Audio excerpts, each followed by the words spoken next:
दोस्तों, अगर हमारा मन साफ हो जाए और हमारे मन से सारी गंदगी बाहर निकल जाए तो हम उसमें ऐसा बीज डाल सकते हैं, कुछ ऐसे सोच डाल सकते हैं जिससे हम अपने मन की बुरे विचार को दूर कर सकते हैं। जो बुरे विचार का सैलाब हमारे मन में चलता रहता है उन्हें हम बहुत ही अच्छी तरह से रोक सकते हैं। दोस्तों, अगर एक बार मन की बुरी विचार, बुरा सोच, बुरा भावना रुक जाए तो फिर हम अपने मन से जो चाहे वो काम करवा सकते हैं। दोस्तों, जैसे एक मूर्ख व्यक्ति एक समझदार व्यक्ति के साथ रहकर भी अपने पूरे जीवन में सच को उसी तरह से नहीं देख पाता जिस तरह से एक चम्मच सुख के स्वाद का आनंद नहीं ले पाता है। इसीलिए दोस्तों, अगर आप मन की बुरी विचार को शांत करना चाहते हैं तो इस कहानी को आखिरी तक जरूर सुनिएगा। एक समय की बात है, एक नगर में एक नौजवान युवक रहता था। उसका नाम किशन था। उसे एक समस्या थी। उसकी समस्या यह थी कि उसका मन हर समय भटकते रहता था। उसके मन में हर समय कोई ना कोई नकारात्मक विचार चलते रहते थे। उसका मन हमेशा बुरे विचार में डूबा रहता था। उसके मन में हर समय बुरे विचार चलते रहते थे। उसके मन की गंदगी कभी शांत नहीं होती थी और जब भी वह कोई काम करता तो उसे खराब कर देता। कभी वह अपने अतीत के बारे में सोचकर पछताता कि काश मैंने उस काम को कुछ ऐसे कर दिया होता, उस काम को वैसा कर दिया होता। फिर वह अपने भविष्य के बारे में सोचता रहता और डरता रहता कि कहीं भविष्य में ऐसा हो गया तो, वैसा हो गया तो, कहीं मैं असफल हो गया तो क्या होगा। अगर मुझसे कोई गलती ही हो गई तो लोग मेरा मजाक उड़ाएंगे। और ऐसे ही कई सारे नकारात्मक और असफलता से भरे विचार उसके मन में आते रहते थे। किशन हमेशा ही अपने विचार में खोया रहता। वह अपने नकारात्मक विचार से मुक्ति पाना चाहता था। किशन चाहता था कि उसके मन में कोई भी फालतू विचार कभी ना आए, लेकिन हर समय विचारों का सैलाब उसके मन में उठता ही रहता। इसीलिए जीवन में वह बहुत परेशान हो गया था। फिर एक दिन उसे एक दोस्त ने बताया कि यहाँ पास के ही जंगल में एक कुटिया में बहुत भिक्षु रहते हैं, उसके पास जाओ, वो तुम्हारा मानसिक समस्या का समाधान अवश्य कर देंगे। ये सुनकर किशन तुरंत ही बौद्ध भिक्षु के पास दौड़कर चला जाता है और अपनी सभी समस्याएं उन्हें बताता है। बौद्ध भिक्षु भी विकास की बातों को बड़े ही ध्यानपूर्वक सुनते हैं और उसे कहते हैं कि तुम मुझसे क्या जानने आए हो। यह सुनकर किशन कहता है, हे गुरुदेव, मैं अपने मन को शांत और खाली करना चाहता हूँ। मैं आपसे यह जानना चाहता हूँ कि मन को खाली और शांत कैसे करते हैं। मेरा मन हर वक्त विचारों से भरा रहता है। मेरा ध्यान किसी भी कार्य में एक जगह नहीं लग पाता है, जिसके कारण मेरे हर काम में समस्या आ जाती है। मैं कुछ भी करता हूँ तो नकारात्मक विचारों के कारण दूसरी चीज़ हम पर हावी हो जाती है।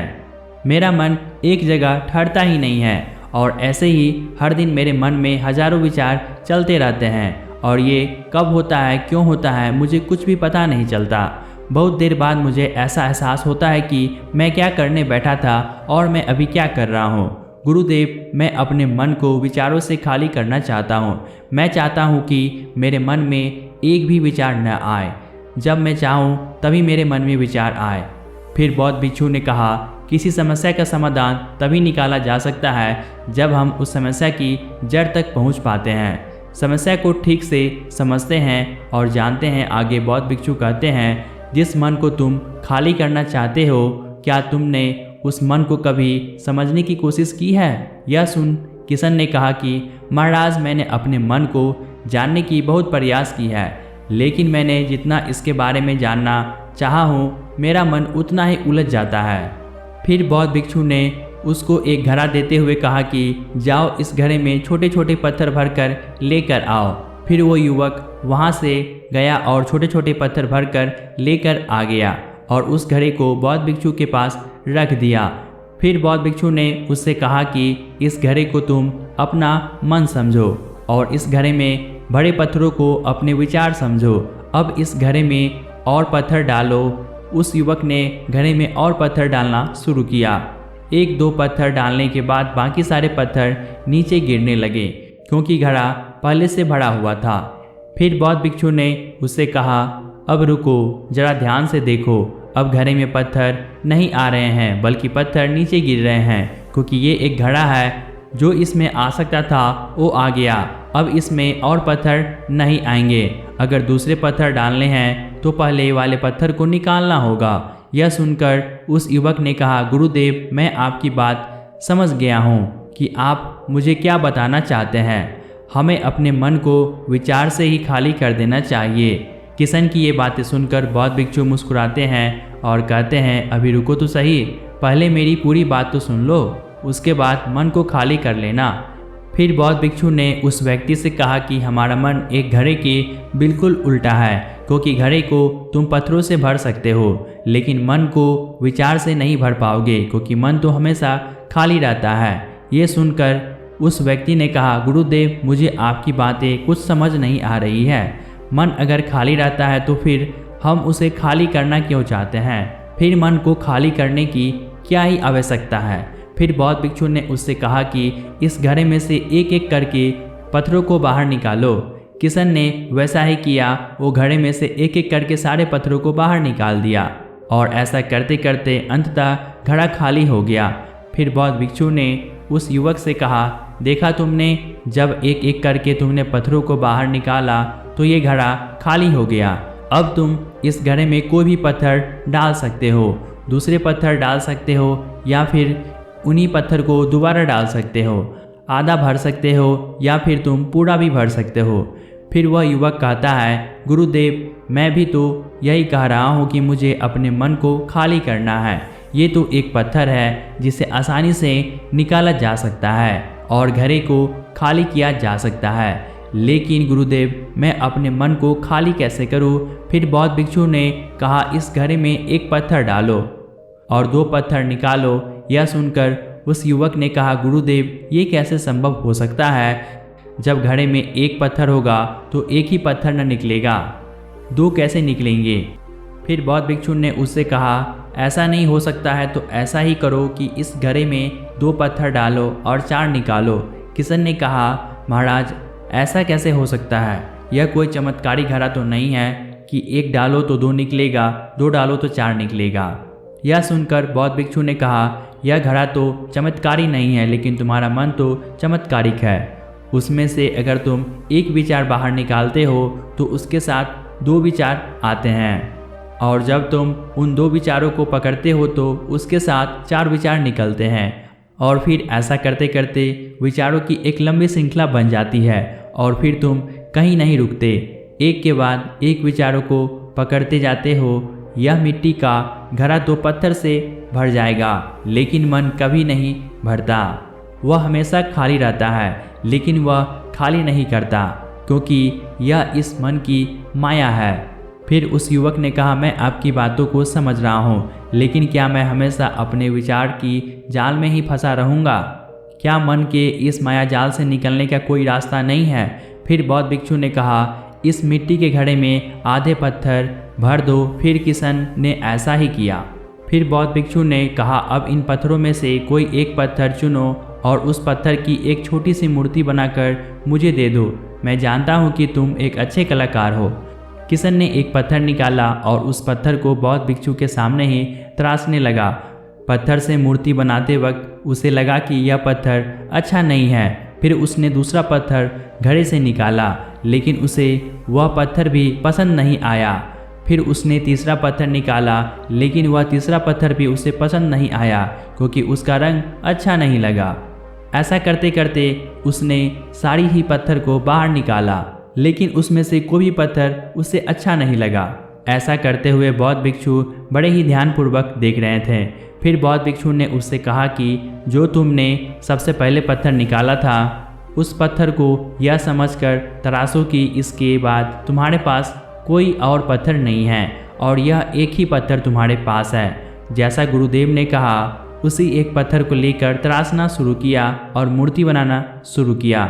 उसने इस पत्थर से एक बहुत ही सुंदर मूर्ति बनाई और बौद्ध भिक्षु को भेंट की और बौद्ध भिक्षु से कहा, गुरुदेव, इस पत्थर से इतनी सुंदर मूर्ति बन सकती थी, मैं यह सोच भी नहीं सकता था। उस युवक की बात सुनकर बौद्ध भिक्षु ने कहा कि जब तुम्हारे पास और कोई दूसरा विकल्प नहीं होता है, तब हम उस विकल्प में ही संपूर्ण ऊर्जा लगाते हैं और उसी को सबसे बेहतर बनाते हैं। और हमारे पास जब कई सारे विकल्प होते हैं तो हम पत्थर चुनते भी नहीं हैं और मूर्ति बनती भी नहीं। हमारा मन भी एक विचार के पीछे हजारों विकल्प खोल कर रख देता है और एक मुख्य विचार को छोड़कर उन हजारों फालतू के विचारों में उलझ कर रह जाता है। फिर उस युवक ने कहा, गुरुदेव, मैं आपकी बातों को बहुत अच्छे से समझ गया हूँ, लेकिन अब मुझे क्या करना चाहिए? कृपया आप मेरा मार्गदर्शन करें। बौद्ध भिक्षु ने उससे कहा कि मन को खाली करना, साफ करना 1-2 दिन का काम नहीं है। यह बहुत ही लंबी प्रक्रिया है। तो क्या तुम इसके लिए तैयार हो? वह युवा कहता है, जी गुरुदेव, मैं तैयार हूँ। कितनी भी लंबी प्रक्रिया से मुझे क्यों न गुजरना पड़े।